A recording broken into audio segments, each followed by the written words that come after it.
On the YouTube, I'm the Toff Man, and welcome back to some more Omnifactory. I'm by myself today because it is another update. It is interlude number 3. There's been a lot that's happened in between episodes, just getting stuff ready for the next step, which of course is going towards the moon, getting into the microverse, that sort of thing. And a lot of things have been automated and changed, and much of the same stuff. I just thought I'd bring you back and show you what we've done as an update before, of course, we come back for next episode. I figured out, thanks to Exa, how to share the grid power, and I think it's something like RX or something like that. Some sort of like EX, is it? No. It's something like that. You can share the grid power between players, and I've managed to be able to do that with all of these three now. I picked these up and placed these down myself and then shared it with the other two so that they've got the same grid power going in as well, which is really, really useful. You can find the command online somewhere. I have no idea. I can't remember what it was off the top of my head. It's something like RX or... what is it? It's really going to annoy me, that. I can't remember what it is. But, guys, nothing's changed in here. We're going to pop inside and... oh, God. Really going to have to do something about these chickens. This is insane. Look at them all.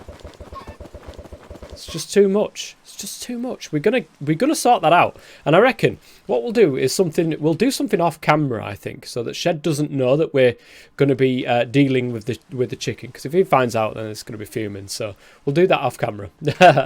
So here we are on the first floor. Absolutely nothing has changed, guys. As you can see, this is what we got in the last episode. We got the pedestal and all that sort of stuff. I need one for the nether as well, but we'll be all right for the moment. And moon, of course. When we get to the moon, we'll need one for the moon. Easy enough to do, though. So let's go up to the next floor, where nothing else has changed. No, I actually tell a lie here. We've managed to upgrade. Part of the one of the things on my to-do list was to upgrade the entire lot of the conduits here up to the end steel ones. I also added a couple of numismatic dynamos. You can see we're just under 2,000 RF per tick on all 4 of these. And the good thing is, guys, we're still gaining diamonds, which is absolutely insane. This setup needs to be sorted, and it will, guys. I can promise you that. It's going to be cleaned up, and we're going to have more loot fabricators. We're going to have a couple more simulation chambers just to make sure, and we've got to keep an eye on these diamonds, make sure that we've got full amount of diamonds. Over here, I added the thing that Exa said, one of the pack devs. The compacting draw is now there. We're very low on coins, and that was my fault. It was the phosphate setup that was at the top there. It was constantly putting phosphate and buying phosphor ore because the phosphate was being full, but the calcium was always being taken out. So there was always a space, and it was always buying the ores. And then suddenly we've gone from thousands of Omni coins down to 110. So maybe the bounty board might come in useful soon.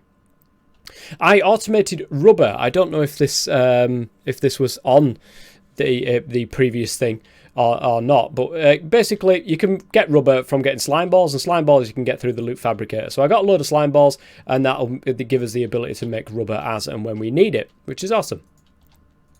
Okay, so let's go up to the next floor, and this is where all the changes have been up to this point. So here we go. Look at this. How much cleaner does this place look, guys? You can actually run around in here. It's great. We'll go through that in a second. So I did sort out these. Now, Exa was saying about the import and export buses. Now, there's some things that I prefer using import and export, and I'll show you that in a second. But there's some things that I managed to be able to sort of figure out and sort out. And being able to turn on and off these blast furnaces was an absolute massive key for getting stuff automated. So basically I wanted 500 aluminium, I wanted 500 energetic alloy, and I wanted 500 vibrant alloy at all times in the system. So if we ever drop below, it would start automatically crafting again. And that's where these level limiters come in. So we've got one for aluminium, one for energetic alloy, and one over here for the vibrant alloy. And that basically, there's a redstone, there's a machine controller, this thing here, machine controller, that I've placed on the top of this block. So you can, when you get a wrench, you can see those 4 squares that are on the side. You just right click the top there and it puts it onto the top, and that's where this comes into play. So when the system has 500 vibrant alloy, this turns on and it pauses the system there. So you can't actually see it because we finally got some cable facades and everything and managed to be able to tidy this place up.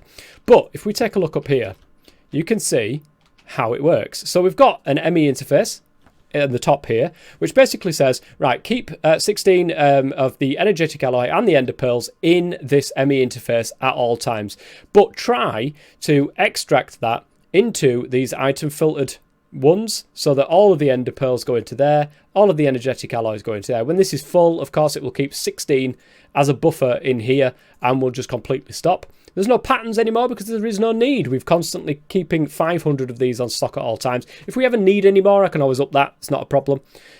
So that's nice and easy. And that's basically the same setup on all of the different things over across here. Now I came into some problems actually because I had this on here, and sometimes the especially with the aluminium, because I never actually automated the dust at that stage, but I was getting aluminium ingots coming back into the input bus, even though that the output bus was going into here. And it turned out that actually the item conduits was taking out the aluminium ingots before the system could take it in. So that's what the issue was. And the way to fix that, of course, is you extract. You can put a filter in there and blacklist the aluminium or whatever it is that you're using so that that doesn't actually get pulled out. That's a way to fix that if you're going to want to do it yourself.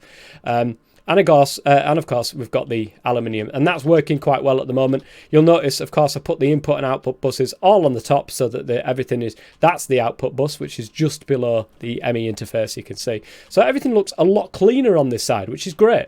And you can see that all of the machines have gone from this side of the room, which means the entire lot of the cable system has gone from this side all the way across here, and it's looking pretty good. So everything's looking much neater.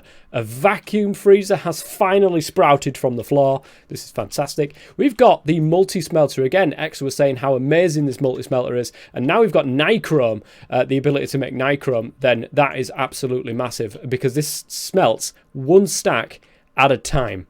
Just putting it into here, you get one stack at a time. Oh, I was making some raw iron, that's right. I was bypassing the system there, making absolutely tons of raw iron. But yeah, and it's really, really quick to do so as well. So a full stack in this little amount of time is absolutely insane. Now, nichrome is not easy to get, and this is where we're going to go into next, because you can see all of the different added blast furnaces that we've got. So we've got a total of 2, 3, 4, 5, 6, 7. We've got 8 blast furnaces here, and that's not going to be enough. We're certainly going to want a couple more, I think. But for the moment, everything's looking fine. So this actually works, and I didn't realise that this did. So it basically, the multi-block is checking around it for the valid structure, and it can see this as a valid structure. Also, this one is doing the same. It's looking around it for a valid structure. It can see that it's a valid structure. So you actually save quite a few of the coil blocks, the Canthal coil blocks. So this side of things has been updated to HV energy now, because the stuff that we needed required HV energy. So you can see that hot nichrome and hot Canthal ingots are now being crafted within this side of the blast furnace here. And I have got import and export buses at the moment. I don't see a need to change this yet. We will see. We might be able to put something into a crate. I'll show you something else that I did a little bit later on with the crates and stuff like that. And then on this side, we've got a fluid export bus, because there's no other way of doing this, with titanium tetrachloride. And my goodness, what a pain in the backside that is to sort of craft and centralize it. It really wasn't easy, and I'll show you why that wasn't easy in a second. So we've got on this side hot titanium ingots. So basically we can make titanium, and we can make nichrome, and of course Canthal as well, because we've got the vacuum freezer to be able to freeze all these up into the ingots that we need. And everything is automated, as you can see. So everything is on autocraft. We can just ask for it, which is great. On this one is basically all of the other bits and bobs that need the blast furnace. I do need another blast furnace, because if I ever want to create a silicon bool along with anything else, that takes an absolute age. That'll probably want its own blast furnace. But for the moment, it's absolutely fine. on this one then, we've got a little bit of a setup over here because I didn't want to centralize oxygen. I didn't see much point in centralizing it, especially when it's really easy to craft. So we've got an infinite water source on the top of there, constantly feeding water into there and being fed from the CEF. Now that's actually, it's constantly going to be creating it, whether or not this is full or not. And the reason, of course, is because it makes hydrogen. And the oxygen is filling up back there. Once that's absolutely full with 64, it will stop. But it's still making hydrogen, and the hydrogen is just getting binned over in this trash can fluid because we've got enough hydrogen at the moment. We don't need to worry about that. The next one along is the big one for the next stage of our Omnifactory journey, and that is modularium. That is right, guys. Over on this side, we've got an export, fluid export with deuterium, and that will allow us to create all this modularium. Now, modularium is probably something I do want to get onto this sort of auto crafting here. So we've got 500, 500. I do want always 500 modularium because the modularium, the microminers and stuff like that take an absolute ton of this modularium stuff. So it might be worth doing this setup very similar to how we've got that set up over there, just with this extra little fluid export bus on the top. But everything else we can move up to the top and set it up exactly the same as it is over there. Over here then, we've added in the crafting monitors on every single one of these. We've put them into the walls, as you can probably see outside. There's a little bit of a lip there that we can expand upon these if we so need to. So we can craft, what's that, 7? Yeah, 7 things at a time, and we can see what's being crafted when it's being crafted, and just visually that's making an absolute difference there. You can see it. Everything here has moved now. All the applied energistic stuff has moved into down there, as well as the growth chamber and also the inscribers. That's the one. The inscribers have moved down there as well. So let's go and check what we've done in this room. Only a couple of things. I think I did this one on, I don't know if I did this one on camera. I think we did this one last episode, actually. So the primal mana is in there. It's being created. And in fact, we're starting to back up on some mana dust as well because of the stuff that I'm creating with the loot fabricator. Also, in this one, we've got an advanced electrolyzer with salt in there. And that is creating, of course, the chlorine that we need to be able to make the whatever the heck it is. Tetrachloride or whatever. And that's being constantly fed with salt, and that of course has got a fluid storage bus on the top there. Over here we have sulfuric acid. I've moved it from up the top there because it was actually interfering with one of the things. So you can see we've got 163 buckets of sulfuric acid now. Down here, there it is, guys. This is the brains of the operation. It's got all of the different bits and bobs in there. And slowly we are adding to this, of course. I want to make it into a big square first, and then we can add to it evenly as we go along. So this is the biggest change as well. One of the big changes to how we make circuits. There is some issues with this, I will say. That is, of course, when you come round to doing the last inscriber here, when it wants... because what I wanted originally was an inscriber for every single one of the things. So we've got one that's going to make logics, one that's going to make calculations, and one that's going to make whatever the other one is. But it doesn't work like that, unfortunately. I can't say, look, only keep this amount in here, and then we could do the round robin and spread it evenly, but there's really no need when I've put 5 acceleration cards in there, because they just absolutely rattle through. The same with the silicon press, because everything needs silicon, printed silicon, so this one has got 5 acceleration cards in there as well. So this is much safer on the FPS. There's no import buses, there's no export buses, there's nothing like that. So everything goes into this Emmy interface over here, you can see, and then it gets put into this small storage crate.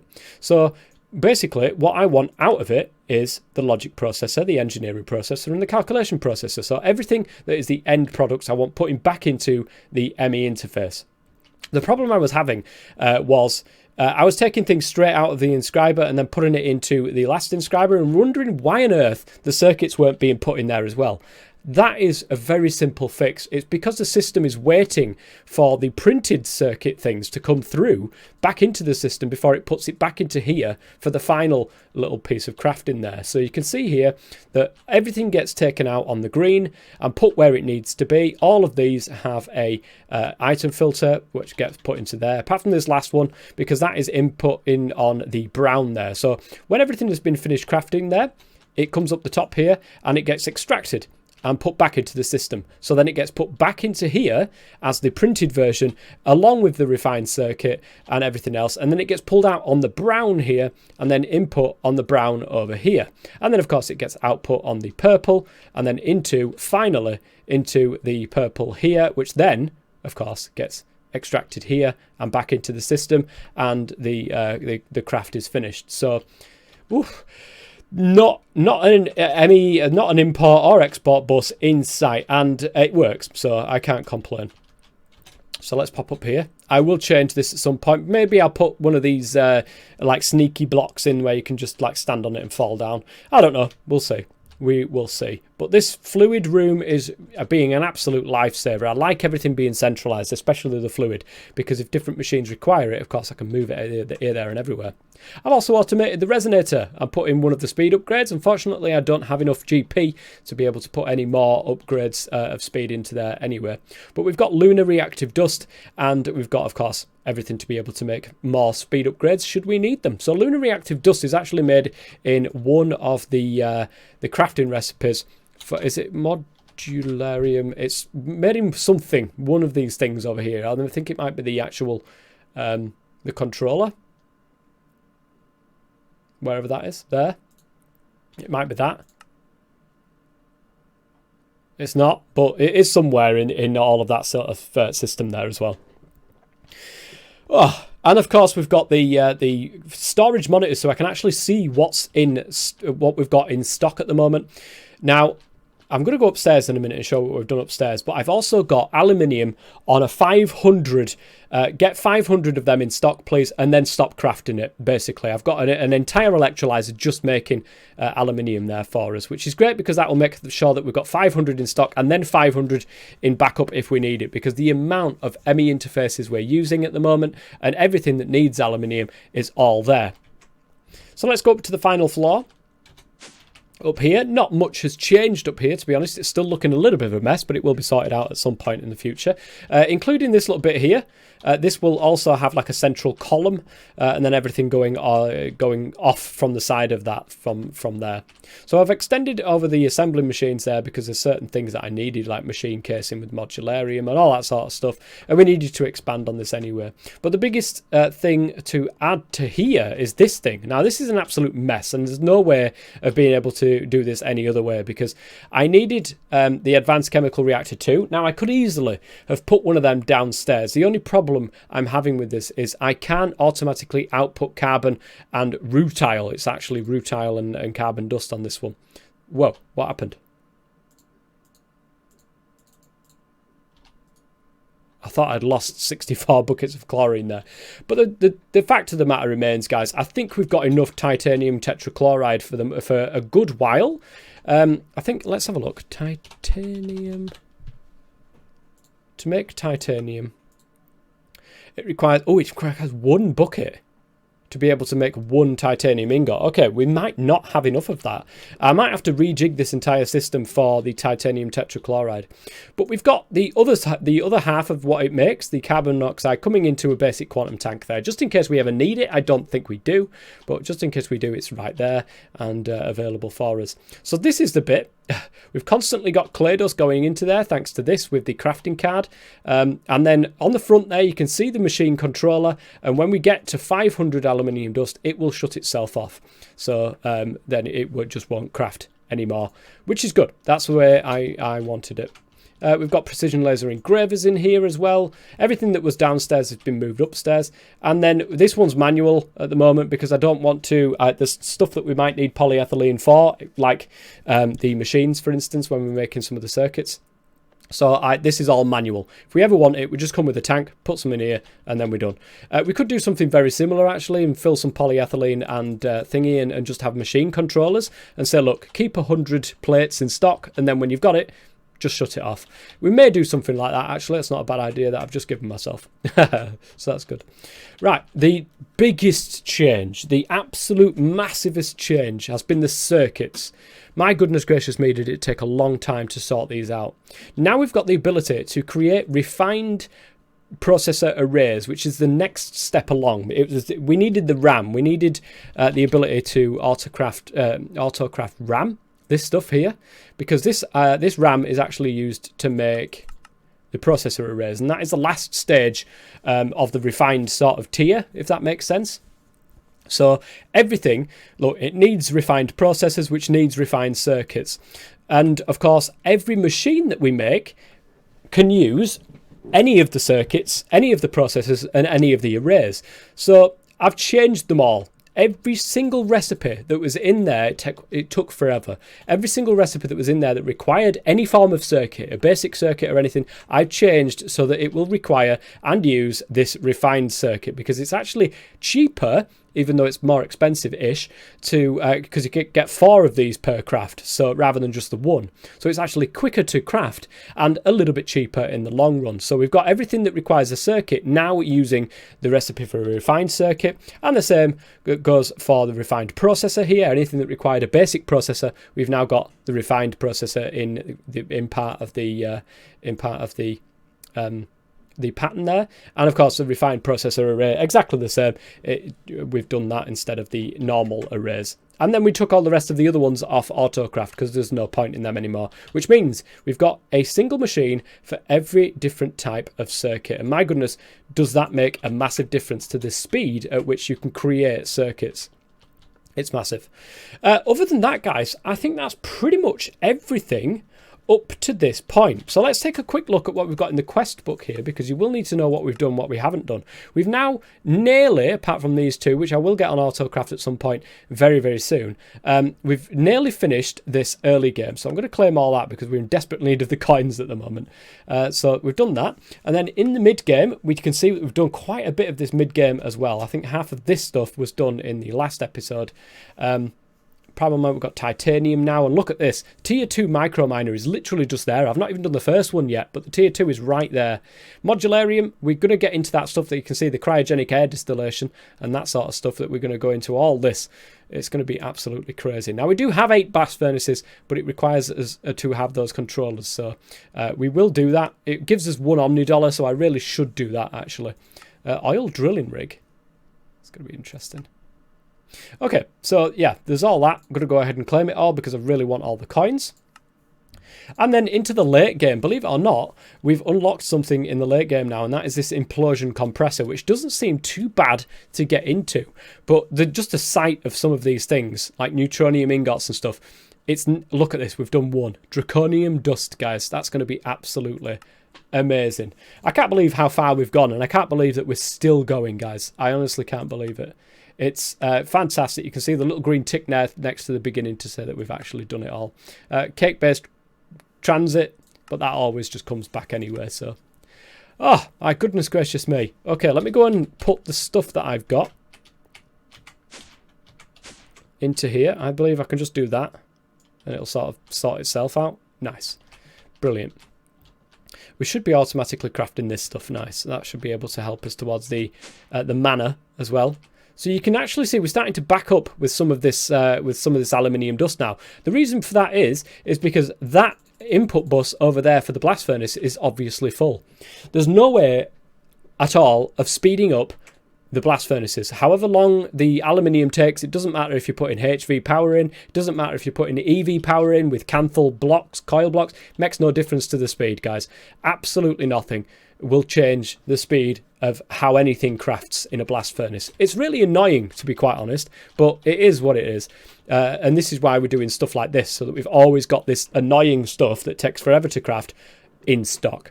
Again, the modularium I'm probably going to do. But that's going to be pretty much it, guys. I don't think we need to move this.